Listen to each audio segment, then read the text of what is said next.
Hello there and welcome back to another YouTube video.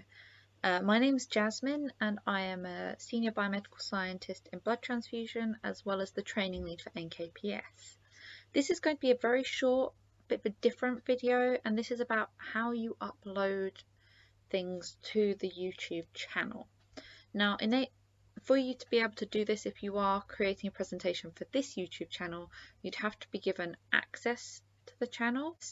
You would need to contact myself as the owner of the channel for us to sort that out. But the first thing you will need to do is go to YouTube. Now, I am currently logged in as the Blood Transfusion YouTube channel. Obviously, you will log in as either yourself if you've been given access to it, or if I have shared the login details, then again you will log in like that. I can tell that I am logged in because I have this little icon here, which is the Blood Transfusion CPD channel logo, basically. When you click on this logo, it's going to bring up a lot of different options. So I can go and have a look at the channel itself. And this is obviously what most people see when they come and look at the channel. The only difference is I have customized channel and manage videos. If you've been given access to this, the only thing that you will be doing is uploading videos and possibly looking at the statistics relating to those videos. To do that, you go up here and you click YouTube Studio. And this opens the channel dashboard, as it's called. Here it's going to give a lot more information about the stuff going on behind the scenes in the channel. So if we just have a look at what we have to start with, we've got the latest video performance. So this is the video that was most recently uploaded. It says that in the past month, it's number 3 out of 10 for views. And it's saying that the average view duration is 4 minutes. That's not uncommon. Normally people will come in, watch a part of it, stop, go off, do something else, and then have to re-click the link. We then have just a general channel analytics, which has information over the last 28 days. You can see that here, of the channel running. So you can see in the last 28 days, we've had 445 views and a watch time of 29 hours. It then has the top videos on the channel, which most of the time the portfolios is the top video, but obviously that can change. And then you can go and have a look at further analytics. It then has a little bit on news as well as some other bits down below that I'm not going to go into on here. We have this little menu on the left hand side. So this is obviously the dashboard. You can then click and look at content, playlists, analytics, etc. When you log on to this, something that is probably useful for you to note is I have set up the channel so that it releases one video every week, and it's normally on a Tuesday, and I tend to do this so it's scheduled to be released on a Tuesday morning. I do that for a couple of reasons. The first reason is because if you release everything at once, people often become overwhelmed and miss things. The second is it means if I go on annual leave and I upload things scheduled to be released, then there's still content going out. So you can see here, all the ones that say public, they're already there, people can see them. This one says scheduled. That means it's uploaded and it's got all the information it needs to become public, but it's not going to be public until the 3rd of August at 9 AM, which is next Tuesday. So if we go back to the dashboard, and then we can click upload videos over here. So if we click upload videos, okay, so you can see that it brings up a drag drop files to upload, or you can select a file. So if you have something open already, you can drag it in or just click select. When I click on that button, it brings up a pop-up box, and in my case it's brought up the one that I most often select things to upload onto YouTube. So you can see here it's got a lot of the previous talks that I've done. In general, I try to clear these out onto an external hard drive because obviously they take up a lot of space on your PC. Today I'm going to be uploading a talk on higher qualifications, so I'm going to click on that. Once you click on that, it will do a very pretty animation as you saw, and then it brings you to this screen. So what it's enabling you to do is put in all of the information about the video while it still processes and uploads the video. So It's taken the title that I named the video, so higher qualifications. I'm going to edit that a bit because obviously I know what that is, but other people looking at it, higher qualifications for what? They're not going to really know what I'm talking about. So I'm going to change it to higher level qualifications in biomedical science. And then in the description, I'm just going to give an overview of what that video is firstly. So that's sort of my little overview of what the video is about. Here is now also, if you have said during the video that you're going to link any other pages or resources, then you'd put them in here. This is going to be the description box below the video when you click on it. So the first thing that I tend to do is put in any documents that relate to it. What I have done a lot in this video though is I have referred to the IBMS website where they have resources that relate to this qualification. So what I'm going to do is have IBMS HSD resources and add in a link there, and IBMS Certificate of Expert Practice resources, and again I'll link that there. And then the final thing I'm going to do is I'm going to go back into one of my old videos. So if we go to your channel, and because in all of my videos I use the same outro track, and it's free music, and therefore I have to reference where I've got it from, you know. All I do is go into an old video and copy and paste what I've written at the bottom. So here I say where the music is taken from, and then I also like to put a little caveat at the bottom to say that any views expressed in this videos are not views of the trusts that I represent, just in case I happen to come out with something that someone disagrees with. I'm not going to be putting the trust in a difficult position. I'm also going to now look up the web links I need. So I'm just going to copy that whole link and put that there. The other thing that I would like to do on here is in the talk itself, I know I spend a lot of time talking about the higher specialist diploma, and because I don't spend as much time talking about one as I do the other, and there may be people that have already done one or have done a different sort of qualification and want to know just about one of the two qualifications I'm discussing, I'm going to put time points in my description box. So if people just want to skip to where I talk about the Certificate of Expert Practice, they can do that. However, I'm going to be honest, I don't remember at what time that happens, so I'm not going to put it in now. What I'm going to do is once it's completed, I'm going to go back in and edit that description, and that means I can also show you how to go back in and edit something if you later realise that you've missed something out that's important. So that is pretty much all I want in my description box, apart from the bits I'm going to edit later. You then have an option to choose a thumbnail.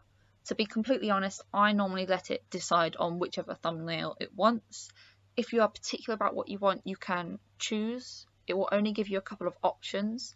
So if you do want like the title screen and it doesn't give you that option, you would have to upload a thumbnail of what you want as a representation of that video. You then have the option to put it into playlists. I have set out a few playlists. These I think I may edit because we're hoping to get more people contributing to the channel, and they're what I set out when I first made the channel, and I feel like it's developed quite a lot since then. But in this case, this sort of goes into training, so that's going to be the playlist I'm going to add it to. All videos on this channel are automatically set to not made for kids. If you then click next, it will bring you to video elements. For the most part, it won't let you do a lot of these things until your video has finished processing. You can add in an end screen and you can add in cards, but again, this isn't something I tend to do. You've then got checks.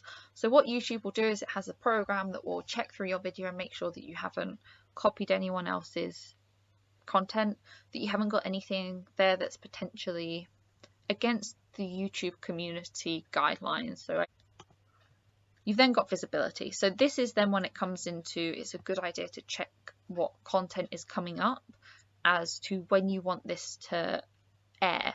So in my case, I know that we've just had something released on the Tuesday just gone. There's already something in place for next Tuesday coming, so I'm going to schedule my video for the Tuesday after that. If you want to upload a video and then, for example, you wanted me to check it, you can select it as private and anyone else who has access to the channel can log in and have a look at it and change it. If you want it so that people can only get access to the video if you share a link, then you can put it as unlisted and then distribute that link to the people you want to see it. And public means everyone can see it. If you click schedule, it will automatically close down that box because it's technically private until this date, so you don't need to put down how you want it to be viewed. So for me, I want this video to come out on the 10th because that's not next Tuesday, the Tuesday after, and I'm going to make it come out at 9 AM. Doesn't really matter what time, but it's just consistency.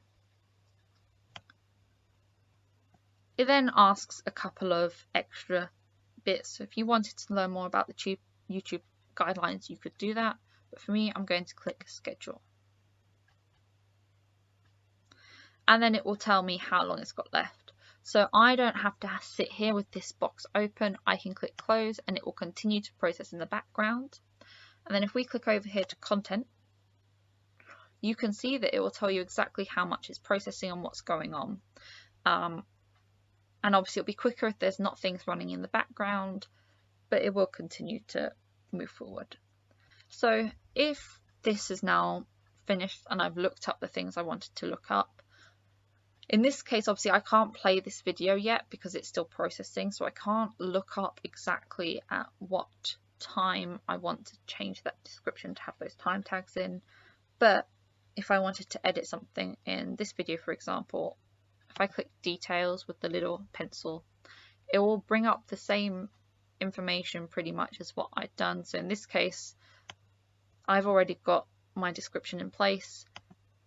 It explains what the number is for the PowerPoint, and it has that same little caveat at the bottom. It's scheduled, it's chosen a thumbnail. I can change that if I want to change it so that it is the title page because it's given me that option, and I've put it in a cross-matching playlist because it's about transfusion reactions. If I then click save,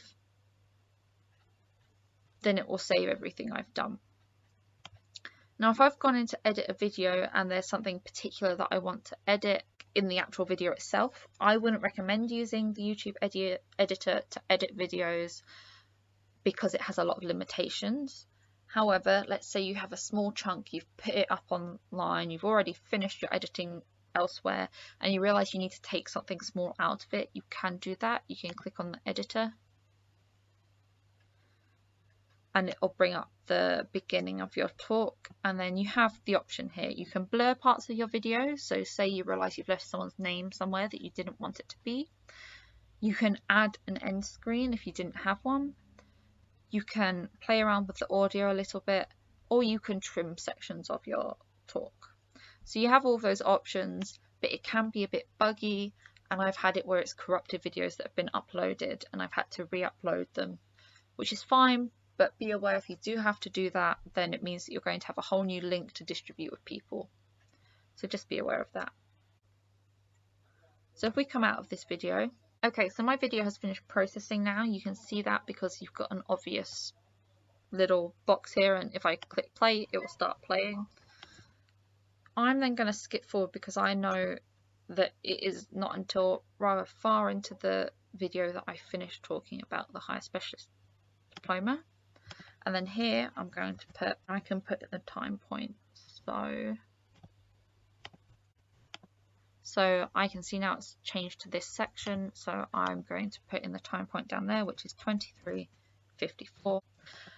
Something that I do want to give you the option of is if you have a document that you want to share, let's say that you're from a different hospital in the network.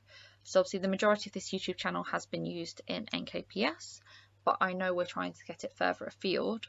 Something which I have started doing is using Google Docs to replicate the documents that are on our QPulse and allow people to use them. You can see here, I've got under the document numbers, there's the document number for this, but it also has a nice little link, which when you look at the video will come up with the actual link. and it will then bring me to this worksheet. So all I've done is copied and pasted the worksheet from QPOS onto here to allow people to use it. Like, you can do this under any Google account to create documents in this way that you can link up. So if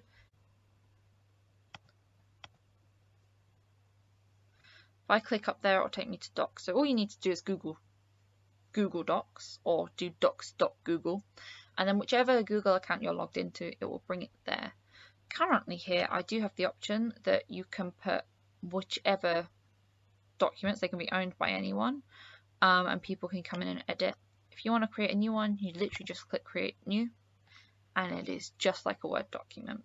Then once you're done, you can get a link to share it with people, and you can change how you share it. So at the moment it's set to private only to me, but you have to name it, and then you can change it so you get a link, so you can open it with the link, and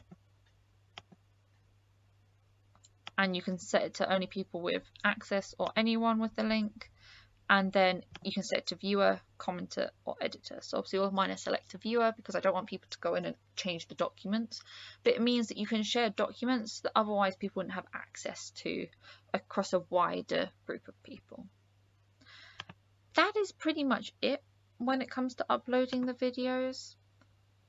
If you do have any other questions, then obviously please feel free to send me an email or message to discuss it. But hopefully it has been a useful video for you, and we will see more and more videos from other sources. So I'd like to thank you all so much for listening, and I'll talk to you all next time. Bye!